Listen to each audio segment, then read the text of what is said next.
अस्सलाम वालेकुम, welcome to the commerce academy YouTube channel. आज के इस वीडियो में हम 2024 इकोनॉमिक्स के एमसीक्यूज पढ़ेंगे और हर एमसीक्यू समझने की कोशिश करेंगे।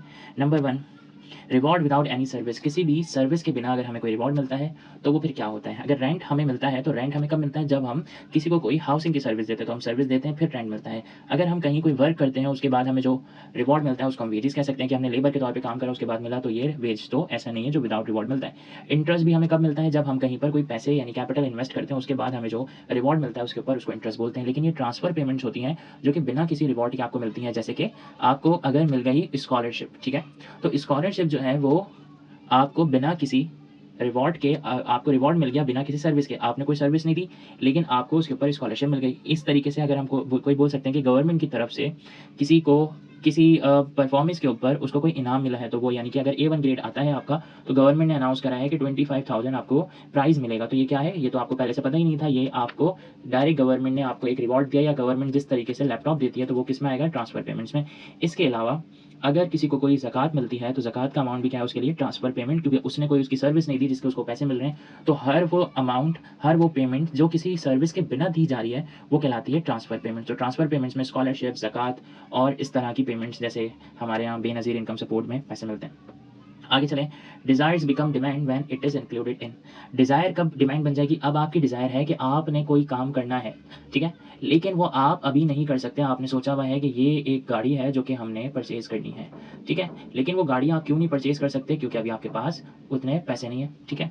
तो वो गाड़ी क्योंकि आप अभी परचेज़ नहीं कर सकते, वजह ये है उतने पैसे नहीं है आपके पास। अगर जिस दिन आपके पास उतने पैसे आ गए तो वो गाड़ी आप क्या कर लेंगे, परचेज़ कर लेंगे। तो वो डिज़ायर क्या बन जाएगी, डिमांड बन जाएगी, आप गाड़ी लेने ही चले जाएंगे। तो वो जब कब, जब आपके पास उतने पैसे आ जाएंगे, यानी कि आपकी परचेजिंग पावर हो जाएगी।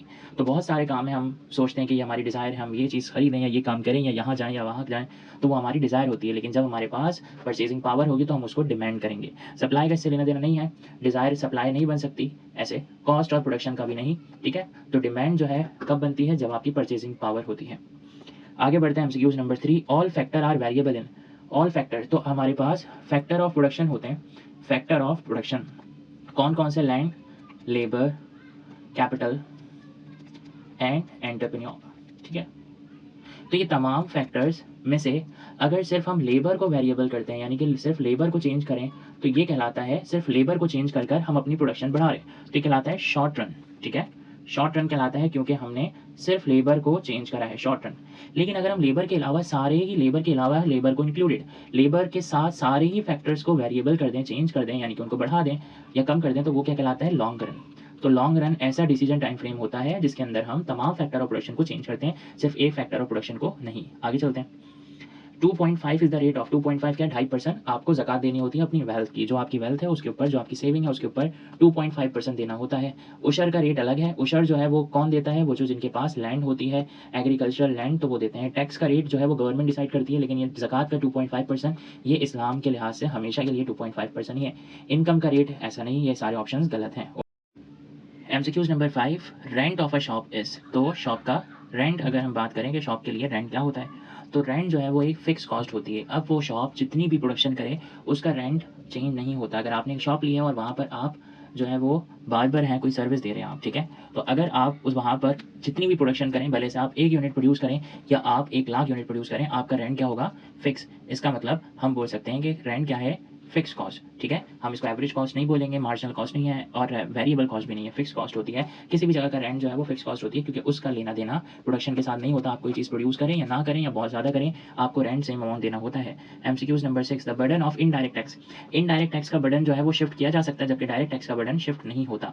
डायरेक्ट टैक्स वो टैक्स होता है जिसकी इनकम के ऊपर लगता है, उसको ही पे करना होता है, जबकि इनडायरेक्ट टैक्सेस कंपनीज के ऊपर लगते हैं और वो शिफ्ट कर देते हैं, और किससे लेते हैं, वो कंज्यूमर से। तो आप कोई भी प्रोडक्ट जब खरीदते हैं तो उसके ऊपर जो टैक्स दे रहे होते हैं आप, वो इनडायरेक्ट टैक्स होता है, ठीक है। और वो इनडायरेक्ट टैक्स क्या करती है कंपनी, वो आपसे लेती है और फिर उसको कंपनी पे करती है। तो indirect taxes can be shifted, और अगर यहाँ डायरेक्ट टैक्स होता है तो ऑप्शन होता है can not be shifted. Okay, आगे एमसीक्यूज नंबर 7, यूनिट्स। तो यहाँ पर एक कंडीशन दी हुई है, आपको एक ग्राफ स्केजुअल बनाकर दिया हुआ है कि अगर 1 यूनिट कंज्यूम करा है, वहाँ टोटल यूटिलिटी आपको जो सेटिस्फेक्शन हासिल हुई है वो 7 यूटिल्स है, ठीक है।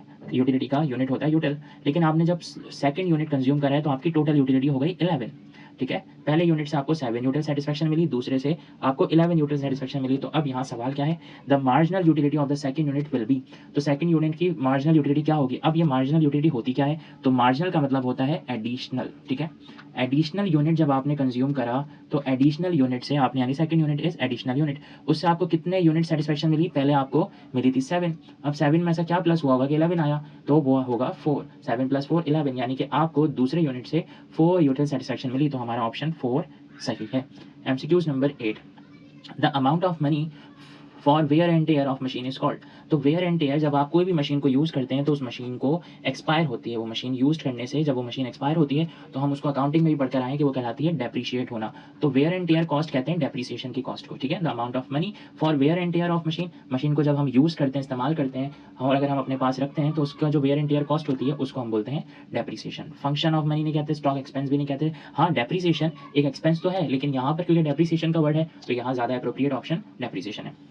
Number 9, the price of non economic goods are always.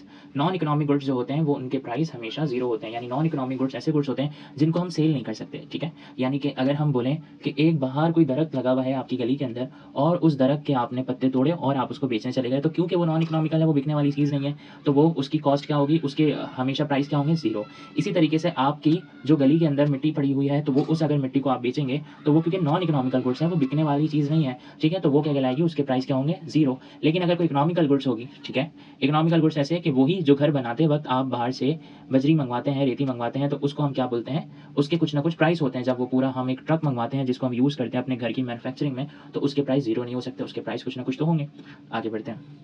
10, the fluctuation in the economic activity is called trade cycle या बिजनेस साइकिल। तो हमने एक चैप्टर भी पढ़ा है इकोनॉमिक्स के अंदर जिसको हम बोलते हैं बिजनेस साइकिल या ट्रेड साइकिल, जिसके अंदर 4 फेजेस होते हैं। ये कहलाता है पीक, फिर उसके बाद आता है रिसेशन, और फिर उसके बाद डिप्रेशन, और फिर रिकवरी। ओके, ये 4 फेजेस होते हैं बिजनेस या ट्रेड साइकिल के।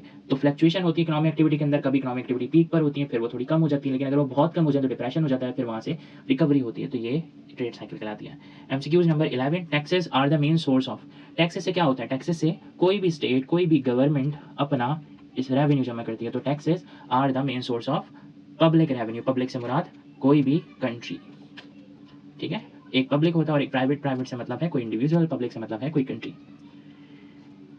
MCQs number 12, these are conditionals. Okay, तो कुछ लॉज होते हैं जो कंडीशनल होते हैं, जैसे कि हमने बोला यहाँ एक ऑप्शन है, पहले हम इसको डिस्कस कर लेते हैं, साइंटिफिक लॉ। तो साइंटिफिक लॉज कंडीशनल नहीं होते, तो ये ऑप्शन नहीं है, क्योंकि साइंस के लॉज जितने भी होते हैं वो अनकंडीशनल होते हैं, किसी भी तरीके से उसको हम देखें तो वो प्रूव हो रहे होते हैं। जैसे कि अगर हम बात करें, एक साइंस का लॉ है एवापोरेशन की, अगर जब हम वाटर को हीट करते हैं तो वाटर वेपर्स एवापोरेट होते हैं, ठीक है। तो अब ये लॉ जो है हर कंडीशन के अंदर एप्लीकेबल है, जबकि इकोनॉमिक के लॉज ऐसे होते हैं, आपने देखा जब इकोनॉमिक्स के हमने लॉज पढ़े तो साथ में हमने कुछ अजम्पशंस पढ़ी, तो अजम्पशंस के बिना ये लॉज नहीं होते। इसका मतलब ये क्या है, कंडीशनल, यानी कि जब ये कंडीशन होगी तभी ऐसा होगा।